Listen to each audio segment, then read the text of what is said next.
আজ ২৭শে জানুয়ারি।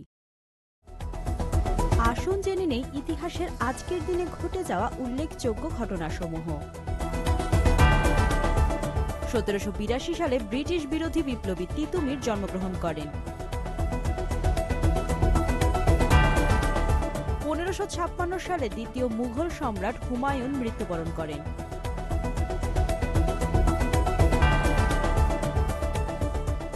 ১৮২২ সালে গ্রিস স্বাধীনতা লাভ করে।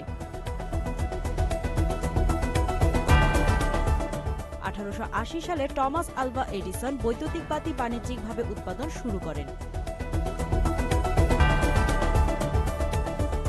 ১৯২৬ সালে জন লোকি পিয়ার্ড সর্বপ্রথম টেলিভিশন প্রদর্শন করেন। ১৯৩২ সালে অ্যালিসন ইন ওয়ান্ডারল্যান্ড খ্যাত লেখক লুই ক্যারল জন্মগ্রহণ করেন।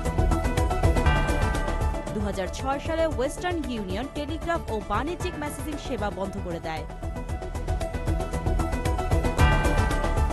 ১৯৪৪ সালে সোভিয়েত রাশিয়ার সৈন্যরা স্থায়ীভাবে লেনিনগ্রাদ অবরোধ ভেঙে দেয়। ১৯৬৪ সালে মার্কিন অভিনেত্রী ও গায়িকা ব্রিজেট ফন্ডা জন্মগ্রহণ করেন। ১৯৫৯ সালে ভারতীয় চলচ্চিত্র পরিচালক, প্রযোজক ও চিত্রনাট্যকার বিক্রম ভাট জন্মগ্রহণ করেন।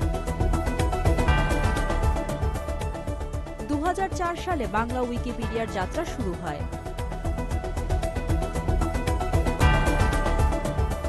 ২০২৪ সালে ভারতীয় বাঙালি অভিনেত্রী শ্রীলা মজুমদার মৃত্যুবরণ করেন।